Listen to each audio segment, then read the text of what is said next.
بسم اللہ الرحمن الرحیم الحمدللہ والصلاۃ والسلام علی رسول اللہ وعلی آلہ وصحبہ اجمعین اما بعد رب اشرح لی صدری ویسر لی امری واحلل عقدۃ من لسانی یفقہوا قولی. السلام علیکم ورحمۃ اللہ وبرکاتہ. ماشاءاللہ جزاک اللہ خیر. آپ سب آئے, بہت اچھا لگ رہا ہے. ٹاپک بڑا انٹرسٹنگ ہے آج کا, one of my favourite topics in سیرہ. ایک تو طائف کا انسیڈنٹ, دوسرا معراج کا واقعہ. معراج کا واقعہ بہت انٹرسٹنگ ہے, اس کو ذرا ہم 2 کلاسز میں کور کریں گے. لیٹس سی آج کتنا کور ہوتا ہے. طائف کے انسیڈنٹ میں لاسٹ ٹائم میں نے آپ لوگوں کو رسول اللہ صلی اللہ علیہ وسلم کی وہ دعا سمجھائی تھی, ٹھیک ہے. اور اس دعا میں فلسفی آف دعا ہے کہ دعا مانگنی کیسے چاہیے اور اللہ کون ہے, یہ آپ کو اندازہ ہوگا اس دعا سے, ٹھیک ہے. سیرہ کا ایک بہت بڑا فائدہ پڑھنے کا اور سمجھنے کا یہ ہوتا ہے کہ آپ کا زندگی کا فلسفہ کلیئر ہو جاتا ہے. آپ کو سمجھ آ جاتی ہے کہ زندگی میں نے کس کانسیپٹس کے ساتھ زندگی گزارنی, اور یہ بہت بڑی بات ہے, بہت بڑی بات ہے. دیکھیں, ایک اچھے ایجوکیشن سسٹم کا مقصد بھی یہ ہوتا ہے کہ ہمیں زندہ رہنے اور جینا سکھائے. یہ نہیں کہ بس ہمیں پیسے کمانا سکھائے, وہ تو ایک بہت ہی اس کا مائنر سا بینیفٹ ہے. اصل ایجوکیشن سسٹم کا بینیفٹ یہ ہوتا ہے اور مقصد ہوتا ہے کہ بھئی ہمیں چیلنجز سے ہم نے کیسے گزرنا ہے, ہم نے زندگی میں مختلف سچویشنز میں کیسے ڈیل کرنا ہے وغیرہ وغیرہ. تو یہ سیرہ اللہ کے نبی صلی اللہ علیہ وسلم کے بارے میں اللہ نے خود کہا کہ تمہارے نبی میں تمہارے لیے بہترین مثال ہے, ہر طرح کی بہترین مثال ہے. اوکے, یہ دعا میں دوبارہ بتاتا ہوں, کچھ چہرے نئے نظر آ رہے ہیں. رسول اللہ صلی اللہ علیہ وسلم پہ پتھراؤ ہوا, ہمارے نبی پہ لہو لہان ہوئے, اور بہت یہ جس پہ جتنا غم کیا جائے اتنا کم ہے. لیکن میں نے آپ کو ایک بڑا امپورٹنٹ پوائنٹ بتایا تھا لاسٹ کلاس میں کہ سیرہ میں آپ ایک بار بھی رسول اللہ کو یہ انسیڈنٹ مینشن کرتے خود نہیں دیکھیں گے. اس سے کیا ثابت ہوتا ہے کہ ہمارے نبی صلی اللہ علیہ وسلم اللہ سے ایمپتھی لیتے تھے, لوگوں سے نہیں. سمپتھی لینی ہے تو اللہ سے لیں. ایک بار یہ دعا کر لی, اللہ کو رو کے دکھا دیا, سمپتھی لے لی, اس کے بعد کبھی مینشن نہیں کیا. صرف تب مینشن کیا جب حضرت عائشہ نے خود پوچھا کہ آپ پہ سب سے ہیوی انسیڈنٹ کون سا تھا, کیا احد کا تھا, جو احد کی شکست تو نہیں کہیں گے, احد میں جو بھی حادثات ہوئے اس کے بعد. تو نبی صلی اللہ علیہ وسلم نے پھر مینشن کیا کہ عائشہ تمہارے لوگوں نے مجھے بہت دکھ دیا تھا, یعنی طائف کے لوگوں نے. لیکن تب بھی کوئی ایسا سینٹینس نہیں کہا جس سے سمپتھی لینا جو ہے وہ واضح ہو رہا ہو. اس میں بڑا امپورٹنٹ پوائنٹ ہے کہ دیکھیں, مسلمان سٹرونگ ہوتا ہے, سمپتھی اللہ سے لینی ہے ہم نے. ہوتا کیا ہے, لوگوں سے آپ بہت سمپتھی لیں گے نا, ایک ٹائم آئے گا لوگ آپ کے بارے میں مائنڈ میں رکھ لیں گے یار یہ تو ویک سا ہے, ایم ہی ہے, ٹھیک ہے نا. آلدو اچھے لوگوں سے شیئر کرنا کوئی حرج نہیں, سنسیئر لوگ ہوتے ہیں, اچھے لوگ ہوتے ہیں, لیکن اگر آپ نے ٹرولی سٹرونگ بننا ہے اللہ کے آگے روئیں. تو خیر, یہ جو دعا ہے اس پہ غور کریں. O Allah, to you I complain of my weakness of strength and my helplessness and loneliness before men. اے اللہ, میں آپ سے شکایت کرتا ہوں. سب سے پہلی بات کہ اتنا اللہ کے ساتھ ایفیلیشن, اتنا کلوز ریلیشن, اتنا بھروسہ, اتنا کانفیڈنس کہ اللہ کو اپنا دل کھول کے دے دیا. شکایت 2 طرح کی ہوتی ہے, اس دعا سے یہ بھی ثابت ہوتا ہے, ٹھیک ہے. جیسے حضرت یعقوب نے سورہ یوسف میں آتا ہے, انما اشکو بسی و حزنی اللہ, بے شک میں اپنی شکایت, اپنا شکوہ کس سے کرتا ہوں, اللہ سے. شکایت یہ جو پہلی والی ہے نا, یہ تو جائز ہے. یہ کون سی والی شکایت ہے, اور یہ ایسنس آف توحید ہے ایکچولی, ٹھیک ہے, کہ آپ کمپلین کرتے ہیں اللہ تعالیٰ سے کہ اللہ میں بے بس ہو چکا ہوں اور آپ کی مرسی, آپ کی ہیلپ کے بغیر میں کچھ بھی نہیں. اور اس میں پتہ ہے کون سا والا ایلیمنٹ ہے. اب دیکھیں, رسول اللہ صلی اللہ علیہ وسلم کی ساری دعا جب میں آپ کو سناؤں گا, اس کا کرکس یہ ہے کہ اللہ کے نبی صلی اللہ علیہ وسلم اس لیے نہیں رو رہے تھے کہ ان پہ بہت زیادہ وہ ہوا تھا ظلم. اصل میں وہ اس بات پہ رو رہے تھے, زیادہ پریشان تھے کہ اے اللہ کہیں آپ تو نہیں ناراض, کہیں یہ پنشمنٹ تو نہیں ہے کہ میرے ساتھ اتنا کچھ ہو گیا.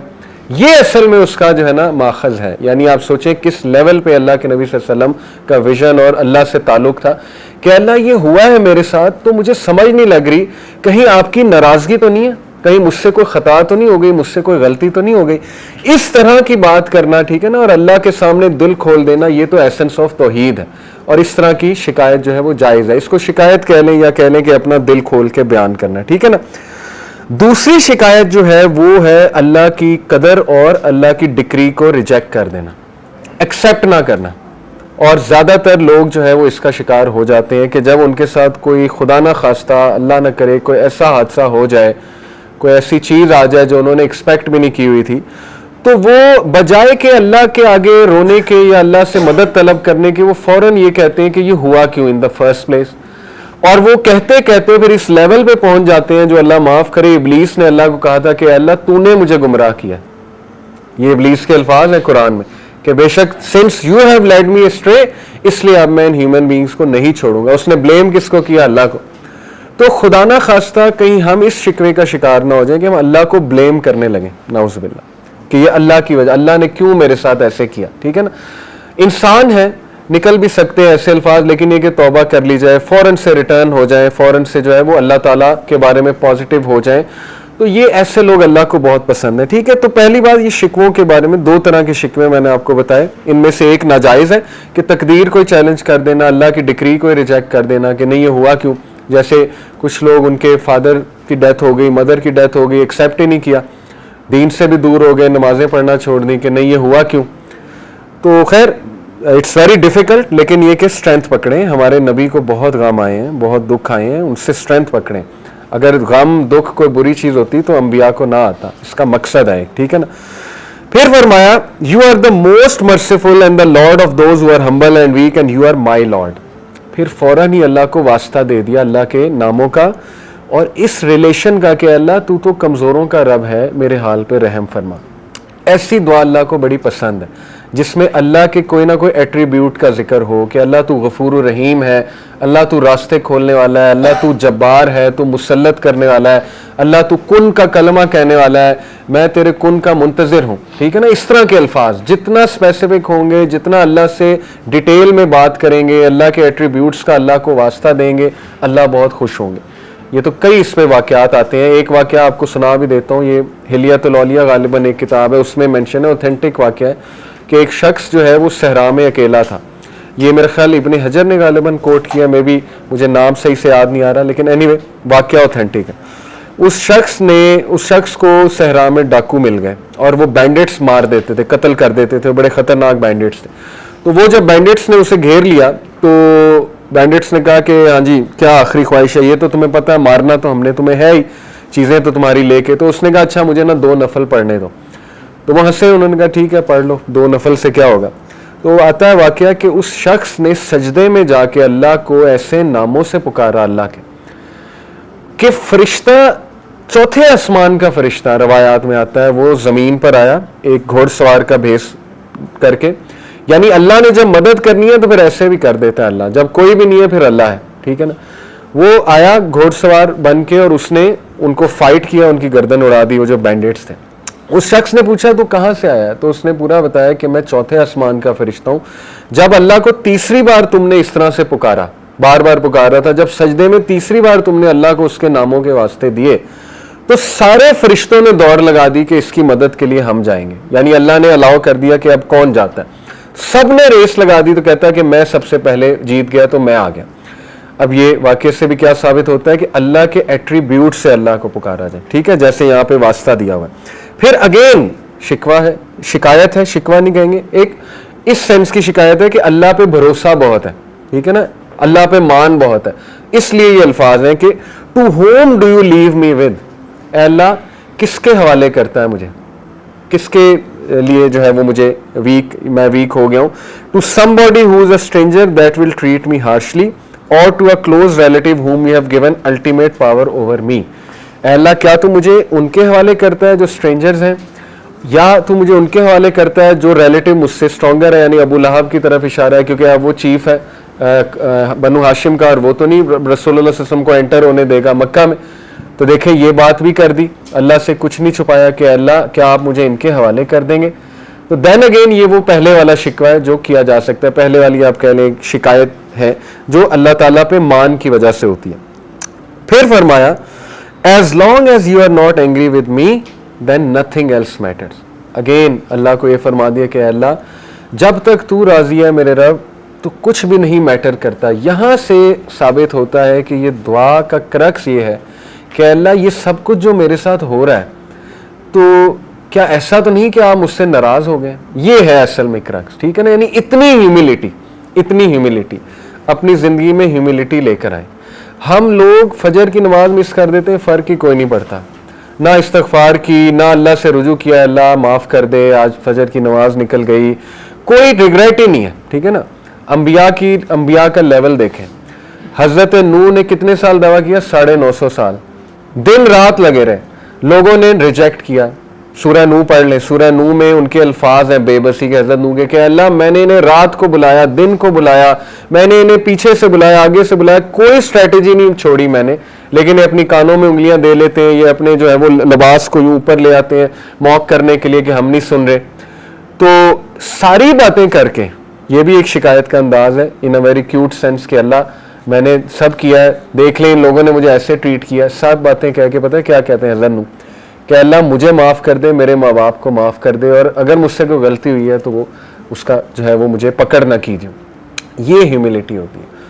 تو اس لیے اپنے اندر ہیوملٹی لے کر آئیں، ٹھیک ہے نا۔ بہت کوئی اچھا کام کیا ہے تو اسی ڈر میں رہیں کہ پتہ نہیں ایکسیپٹ ہوتا ہے کہ نہیں ہوتا ہے۔ اللہ سے استغفار کرنا، اللہ کو خشیت والے لوگ پسند ہیں، اور خشیت جتنی آپ خشیت نہ لانی پڑتی ہے، لٹرلی خشیت، میں نے یہاں تک علماء سے سنا ہے کہ اگر آپ کو رونا نہیں آ رہا آپ ایکٹنگ کرنا شروع کر دو کسی بات پہ رونے پہ، اللہ کی کوئی بات سنیے، کیا ہوگا کہ خشیت آہستہ آہستہ انشاءاللہ آپ کی عادت بن جائے گی، وہ آتی جائے گی آپ میں۔ تو یہ ایسے لوگ اللہ کو بہت پسند ہیں جو ہر کریڈٹ اللہ کو دیں، اللہ تعالیٰ کے آگے جھک جائیں، اللہ تعالیٰ سے معافی طلب کریں وغیرہ وغیرہ۔ پھر فرمایا except for the fact that your protection from tribulation, your ease and comfort is more easy for me. لیکن اے اللہ یہ بات درست ہے کہ اگر آپ میرے لیے ایز کریٹ کر دیں گے، کمفرٹ دے دیں گے تو یہ میرے لیے زیادہ پسند کی چیز ہے۔ اپنی خواہش بھی بتا دی، ٹھیک ہے نا۔ یہ نہیں کہ بندہ مشکل ہی مانگے، بندہ آسانی مانگے، اور آسانی مانگی ہمارے نبی نے۔ او اللہ I seek refuge in your face, that is the source of the light that gets rid of the darkness because of which this world is guided. پھر واسطہ دیا اللہ کے فیس کا کہ اللہ تیرا چہرہ، اس سے نور آتا ہے، وہ نور سے تمام ڈارکنس دور ہو جاتی ہے۔ تو اللہ کو کتنے الفاظ پسند ہیں۔ And I seek refuge in your face that your anger comes down. It's your right to criticize until you are content. اے اللہ تیرا حق ہے، تو اپنے بندوں کو پنش کرے، کریٹیسائز کرے، جو کرے یہ تیرا حق ہے، تجھے کوئی پوچھنے والا نہیں ہے۔ And there is no power or change except with you and through you، جو ہم کہتے ہیں لا حول ولا قوت الا باللہ، یہ ایکچولی اس کی ٹرانسلیشن ہے کہ اللہ کوئی اسٹرینتھ کوئی پاور نہیں سوائے تیری طرف سے جو بھی اسٹرینتھ اور پاور آ جائے۔ اتنی یہ جامع دعا، اتنی خوبصورت دعا ہے، اس کو ہم تھوڑا سا اگر اینالائز کریں، میں آپ کو انشاءاللہ، ایک تو میں نے بتایا کہ شکوے جو دو طرح کے ہوتے ہیں، اس میں کون سے والا جو ہے وہ جائز ہے اور کون سے والا جو ہے وہ ناجائز ہے۔ دوسری بات اس دعا کا سارا کرکس یہ ہے کہ انہیں ڈر یہ تھا ہمارے نبی کو کہ کہیں یہ اللہ کی ناراضگی تو نہیں، ٹھیک ہے۔ تو اگر آپ کے ساتھ کوئی حادثہ آ جاتا ہے، خدا نہ خواستہ کوئی ڈیزیز آ جاتی ہے، کوئی مشکل آ جاتی ہے، سب سے پہلے یہ سوچیں کہ کہیں میں نے اللہ کو ناراض تو نہیں کر، سب سے پہلے اپنے بارے میں سوچیں کہ میرے سے تو کوئی غلطی نہیں ہو گئی، کوتاہی تو نہیں ہو گئی۔ یہ ہے خشیت، ٹھیک ہے، خشیت والا ایٹیٹیوڈ، اس کو اپنی عادت بنا لیں، یہی انبیاء سے بھی ثابت ہوتا ہے۔ پھر یہ جو اینڈ انہوں نے کیا لا حول ولا قوت الا باللہ، یہ ذکر تو ٹریجرز آف جنہ میں سے ہے۔ حدیث میں آتا ہے کہ جنت کے خزانوں میں سے ایک ذکر ہے لا حول ولا قوت الا باللہ۔ دوسرا غم میں اور بہت زیادہ سوروں کی حالت میں یہ والا ذکر بہت تقویت دیتا ہے، لا حول ولا قوت الا باللہ۔ اس کی ٹرانسلیشن بھی بڑی تقویت دے گی، ٹھیک ہے نا۔ اس سے ثابت ہی ہوتا ہے کہ اللہ، وہ کہنا یہ چاہ رہے ہیں کہ اللہ میری کنڈیشن تب تک چینج نہیں ہوگی جب تک آپ کی طرف سے مجھے ہیلپ نہیں آئے گی، یعنی اپنے آپ کو بندہ فل بے بس شو کرے اور اللہ تعالیٰ پہ ریلائی کرے، یہ ہے اللہ پہ کانفیڈنس، ٹھیک ہے نا۔ ہوتا کیا ہے کہ ہم سب سے شیئر کر کے پھر اللہ کے پاس جاتے ہیں، تو ظاہر ہے اللہ کو، اللہ کی غیرت ہے، اللہ کو شاید برا بھی لگتا ہو کہ دیکھو سب سے شیئر کر کے اب میرے پاس آ گیا۔ تو ریلائنس تو یہ، کانفیڈنس تو یہ کہ جب حادثہ ہوا سب سے پہلے کہاں شیئر کیا؟ اللہ تعالیٰ سے باتیں کی ہیں، اللہ تعالیٰ سے نوٹس لکھا کریں، نوٹ پیڈ لکھا کریں، اللہ سے گفتگو کیا کریں، سارا اپنا دل کھولا کریں اللہ کے آگے، اس کو عادت بنائیں، یہ بہت امپاورنگ چیز ہے، ٹھیک ہے نا۔ اور یاد رکھیں کہ دیکھیں جیسے حدیث میں آتا ہے نا کہ جب بندہ سورہ فاتحہ کی تلاوت کرتا ہے اللہ رپلائی کرتا ہے، اللہ کہتا ہے کیا میرا بندہ ایکنالج کر رہا ہے کہ میں گناہوں کو معاف کرنے والا ہوں، تو جا میں نے اسے معاف کیا۔ سملرلی آپ سوچیں کہ جب انسان غم کی حالت میں ڈائریکٹ اللہ کے پاس جاتا ہے تو اللہ تعالیٰ ضرور فرشتوں کو، میرا ایمان ہے، کہتے ہوں گے کہ یہ دیکھو کتنا اسے مان ہے اپنے رب پہ، ڈائریکٹ میرے پاس آیا، ٹھیک ہے نا۔ تو پھر اللہ اسے کافی ہو جاتا ہے۔ یہ حدیث میں آتا ہے کہ جو گمان اللہ کے بارے میں ہم کریں گے وہ پھر اسی طرح اللہ پیش آئے گا۔ ایک بندہ گمان ہی یہ کر رہا ہے کہ نہیں جی میرا مسئلہ کرنا ہی اللہ نے حل ہے، اللہ نے ہی دینا ہے, بس میں نے اللہ سے ہی مانگنا ہے. اللہ کے نبی صلی اللہ علیہ وسلم تو اتنا بھی نہیں پسند کرتے تھے کہ اگر اونٹ پر بیٹھے ہوئے اور کوئی چیز ان کی اونٹ سے نیچے گر جاتی تھی تو خود اتر کے اٹھاتے تھے. یہ ہمارے نبی کے بارے میں آتا ہے, اور کبھی بھی کسی کو نہیں کہا مجھے اٹھا کے دے دو. یہ توکل کا لیول ہے, ٹھیک ہے نا, مدد مانگنی ہے اللہ سے مانگنی ہے. لیکن یہ کہ ہمارا ایمان اس لیول کا نہیں, تو چلے شیئرنگ کی جا سکتی ہے, لیکن بہترین یہ ہوگا کہ آپ صرف اللہ سبحانہ و تعالیٰ سے ہی شیئر کریں, ٹھیک ہے جی. تو اس دعا کے بعد اور ایک میں آپ کو بات بتاؤں کہ یہ دعا انسٹنٹ قبول ہوئی ہے. اس لیول کی اللہ کی مرسی انسٹنٹ قبول. فرشتے آئے, انہوں نے کہا کہ جبرائیل علیہ السلام آئے, انہوں نے کہا کہ جی میرے ساتھ یہ پہاڑوں کا فرشتہ ہے, حکم کریں, بتائیں جی کہ یہ پہاڑوں کے درمیان اس بستی کو کچل دے گا یہ فرشتہ. تو اللہ کے نبی صلی اللہ علیہ وسلم نے کہا کہ نہیں, ان کی آل اولاد میں سے کچھ ایسے لوگ آئیں گے جو شاید اسلام قبول کریں. تو اس کا مطلب انسٹنٹ دعاز قبول ہوتی ہیں, اس پہ ہمارا ایمان ہونا چاہیے. اللہ انسٹنٹ ریلیف دیتا ہے اگر وہ حق ادا کیا جائے, اللہ کو اس طرح سے پکارا جائے, بالکل آتا ہے انسٹنٹ ریلیف, ٹھیک ہے نا. اس دعا میں بہت ہوپ ہے. انسٹنٹ ریلیف آیا اللہ کے نبی کو. کیسے؟ اللہ کے نبی صلی اللہ علیہ وسلم ایک درخت کے نیچے بیٹھ کے رو رہے تھے. یہ دعا اللہ کے نبی صلی اللہ علیہ وسلم نے ایک درخت کے نیچے کی, ٹھیک ہے نا. اب اس جگہ ایک مسجد ہے, مسجد عدس کہتے ہیں اسے. عدس کون تھا؟ عتبہ اور شیبہ, یہ جو دو بھائی تھے. عتبہ جو ہے میں نے آپ کو بتایا نا ابو حذیفہ کے والد تھے اور ہند کے والد تھے عتبہ. عتبہ اور شیبہ اس وقت طائف میں موجود تھے, اس جگہ موجود تھے, اور عتبہ اور شیبہ کے وہاں پہ باغات تھے. یہ دونوں بھائی ہیں عتبہ اور شیبہ. عتبہ جو ہے جنگ بدر میں مارا گیا تھا, ٹھیک ہے نا. شیبہ یہ میرے خیال مسلمان ہو گئے تھے. اینی وے, تو یہ دونوں نے جب دیکھا کہ ان میں تھوڑی سی سمپتھی آئی, انہوں نے دیکھا کہ یہ تو ہمارے بندے کو اس طرح سے انہوں نے مارا ہے, تو تھوڑی سی ظاہر ایفیلیشن ہوتی ہے اپنے بندوں کے ساتھ, تو ان کی غیرت جاگی. انہوں نے کہا کہ نہیں ہم اس کی مدد کریں گے. تو انہوں نے کیا کیا, ان کا غلام تھا عدس, کرسچن تھا. عدس کے ہاتھوں انہوں نے کیا کیا کہ انگور کے جو ہے وہ باغات تھے غالباً, وہاں انگور کے کچھ جو ہے وہ وہاں پر بھیجے انہوں نے. تو انگور ظاہر ہے یہ اللہ کا بڑا ایک آپ کو پتہ ہے نعمت بھی ہے اور بڑا مزے کا فروٹ ہے. اس کو کھانے سے انسٹنٹ گلوکوز لیول بھی اپ ہوتا ہے. تو یہ اللہ کی طرف سے ایک ریلیف فوراً آیا کہ دیکھو وہ لوگ مشرک بھی تمہاری جو ہے وہ ہیلپ کے لیے اللہ تعالیٰ نے ان کے تھرو انگور بھیجے. تو عدس جو ہے وہ لش گرین انگور لے کر آئے, اللہ کے نبی صلی اللہ علیہ وسلم نے ایکسیپٹ کر لیا. یہاں سے یہ ثابت ہوتا ہے کہ اگر ایز کہیں سے آئے تو ایکسیپٹ کر لیں.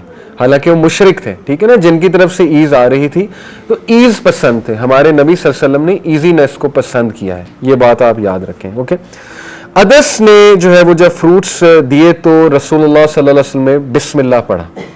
اب جب بسم اللہ انہوں نے کہا تو عدس جو ہے وہ بڑا شوق ہوا, اور اس نے کہا یہ کیا فریز ہے, یہ جو آپ نے ابھی کہا یہ کیا ہے؟ تو نبی صلی اللہ علیہ وسلم نے کہا کہ یہ ایسی ایک چیز ہے جو میرے رب نے مجھے سکھائی ہے. پھر اللہ کے نبی صلی اللہ علیہ وسلم نے پوچھا کہ عدس تم کہاں سے ہو, کس علاقے سے ہو؟ تو عدس نے کہا کہ میں نینوا سے ہوں. نینوا اس کا تلفظ ہے NINEVEH. نینوا جو ہے یہ عراق کی ایک سٹی ہے, پرانی سٹی ہے. تو رسول اللہ صلی اللہ علیہ وسلم نے اسمائل کیا اور کہا یوسف ابن متا, یعنی ان کی سٹی سے ہو, یوسف ابن متا کی قوم سے ہو, ان کی سٹی سے ہو. یونس ابن متا, حضرت یونس کی بات ہو رہی. حضرت یونس جو ہے وہ نینوا کے علاقے میں آئے تھے. عدس اتنا شوق ہوا اور اس نے کہا کہ یونس کا آپ کو کیسے پتا ہے؟ یہ تو کسی کو نہیں پتا ہے. عربس کو تو یونس کا دور دور تک نہیں پتا ہے, ٹھیک ہے نا. عربس پہ تو کبھی کوئی نبی آیا ہی نہیں, نہ جو ہے اتنا نالج شاید بنی اسرائیل کو بھی نہ ہو, لیکن آپ کو کیسے یونس کا پتا ہے؟ تو اللہ کے نبی صلی اللہ علیہ وسلم نے کہا وہ میرے بھائی ہیں اور میں ان کا بھائی ہوں, اور ہم دونوں اللہ کی طرف سے نبی ہیں. یہ سنتے ہی عدس نے رسول اللہ صلی اللہ علیہ وسلم کے پیر مبارک چومنا شروع کر دیے, فیٹ چومنا شروع کر دیے عدس نے, اور عدس نے کلمہ پڑھ لیا.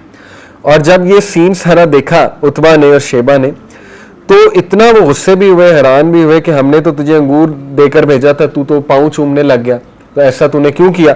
تو اس نے جواب دیا کہ او مائی ماسٹرز, اے میرے masters, there is no one on earth better than this man since he is a prophet, as he told me things only a prophet can know. اس انسان نے مجھے وہ بات بتائی جو صرف انبیاء کو پتا ہے, جو نبی ہی جان سکتے ہیں. تو عدس نے رائٹ دین جو ہے وہ اسلام قبول کر لیا. یہ انسٹنٹ ریلیف ہے کہ محمد صلی اللہ علیہ وسلم آپ کی محنت رنگ لائی ہے. اگر اس بستی نے ریجیکٹ کیا ہے تو یہ دیکھ لیں ریلیف بھی آ گیا. اوکے, تو انسٹنٹ ریلیف پہ بلیف رکھیں, انسٹنٹ ریلیف پہ ایمان رکھیں. لوگوں کے ساتھ کمپیریزنز نہ کریں, اس کو تو انسٹنٹ ریلیف نہیں آیا تھا, وہ تو کب سے دعا کر رہا ہے, یہ ہو گیا. نہیں, ہر ایک کا کیس ڈفرینٹ ہے, پتہ نہیں اس نے کیسے دعا کی تھی. آپ انسٹنٹ ریلیف پہ توکل رکھیں, آئے گا, اللہ تعالیٰ دے گا, میرا رب کہیں نہ کہیں سے انتظام جو ہے وہ ضرور کرے گا. اس کے بعد نبی صلی اللہ علیہ وسلم نے خود بتایا کہ اللہ کے نبی صلی اللہ علیہ وسلم جو ہے وہ چلتے گئے اور ہی ریچڈ کرن المنازل. کرن المنازل یہ وہاں کا میقات ہے, طائف سے تھوڑا سا آپ آگے جائیں, یہ میقات سمجھتے ہیں نا, جہاں سے احرام باندھا جاتا ہے, ٹھیک ہے, یہ وہاں پہ اس وقت میقات ہے. اور اللہ کے نبی صلی اللہ علیہ وسلم نے اوپر دیکھا تو اوپر ایک کلاؤڈ تھا جو اللہ کے نبی صلی اللہ علیہ وسلم کو شیلٹر دے رہا تھا. اگین انسٹنٹ ریلیف, ٹھیک ہے نا, اللہ کی طرف سے میسج آ گیا کہ وَلَسَوْفَ يُؤْتِيكَ رَبُّكَ فَتَرْضَىٰ, تیرا رب تجھے جلدی راضی بھی کر دے گا. تو انسٹنٹ وہ جو کلاؤڈ دیکھا وہ شیلٹر دے رہا تھا. اور پھر انہوں نے دیکھا کہ جبرائیل علیہ السلام تھے اور انہوں نے پھر یہ ساری کنورسیشن کی کہ ماؤنٹینز کا فرشتہ میرے ساتھ ہے, وہ میں آپ کو بتا چکا ہوں. اس سارے واقعے سے ہمیں بڑے لیسنز ملتے ہیں, وہ باری باری میں آپ سے شیئر کرتا ہوں. سب سے پہلا لیسن ہے دی ہارش ٹرائلز آور پروفٹ صلی اللہ علیہ وسلم فیسڈ, یعنی کتنے کٹھن مرحلوں سے ہمارے نبی گزرے, کتنے کٹھن ٹرائل سے ہمارے نبی گزرے. اس سے ثابت ہوتا ہے کہ اللہ تعالیٰ جن لوگوں سے محبت کرتا ہے اللہ انہیں ٹیسٹ بھی کرتا ہے, اللہ انہیں ٹرائی بھی کرتا ہے, کیونکہ اللہ تعالیٰ دیکھنا چاہتا ہے کہ یہ میرا بندہ کیسے ریئیکٹ کرے گا, تاکہ اس کا ریئیکشن مثال بنے آنے والے لوگوں کے لیے. بہت بڑی بات ہے, اگر آپ اس پہ غور کریں, وہ بندہ پھر مثال بن جاتا ہے آنے والے لوگوں کے لیے. حضرت مریم کا صبر مثال ہے دنیا کی تمام عورتوں کے لیے, ٹھیک ہے نا. اسی طرح تمام انبیاء کا صبر وہ مثال ہے آنے والے تمام لوگوں کے لیے. لیکن دین اگین یہی کہ آسانی مانگنی چاہیے, اللہ تعالیٰ آسانی ہی دے. پھر نبی صلی اللہ علیہ وسلم کی دعا, اور وہ دعا پرفیکشن آف توحید ہے, پرفیکشن آف توحید, کہ اللہ نہیں تو راضی ہے تو سب ٹھیک ہے, لیکن اگر تو ناراض ہے تو پھر سب کچھ خراب. یہ ہے پرفیکشن, ہر چیز کا فوکس اللہ ہے کہ اللہ آپ تو نہیں ناراض, آپ تو نہیں ناراض, حالات ٹھیک کر دیں وغیرہ وغیرہ. پھر number 1 the effects of being upon firm توحید.